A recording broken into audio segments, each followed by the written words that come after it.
clock is ticking as family members of Suzanne Johnson wait to see if Governor Brown grants clemency before he leaves office on Monday. Johnson was convicted in the death of a baby at her home daycare center 2 decades ago. As 10 News reporter Michael Chen tells us, the California Innocent Project hopes that new science will set her free.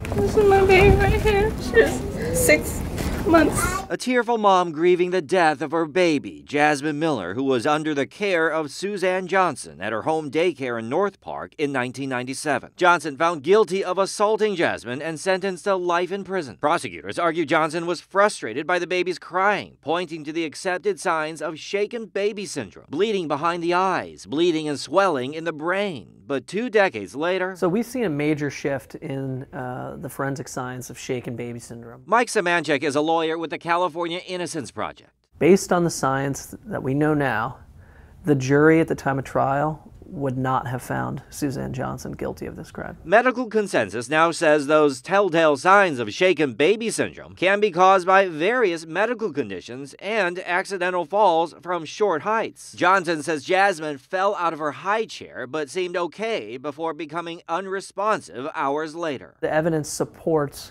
an equal theory for a fall as it does for an intentional act. The science not enough to persuade the courts. Appeals for a new trial have been rejected. Missing her has been pretty horrific. Daughter-in-law Sharon Johnson says the loving great-grandmother has remained positive, leading various support groups in prison. She's up for parole in 2020, but Sharon hopes a petition for clemency on the governor's desk will be granted. She's 74. She's been wrongly incarcerated for 20 years.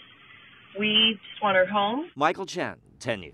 Samanchik says new evidence also shows paramedics forced a breathing tube down the baby's esophagus rather than her windpipe, an error that could have contributed to her death.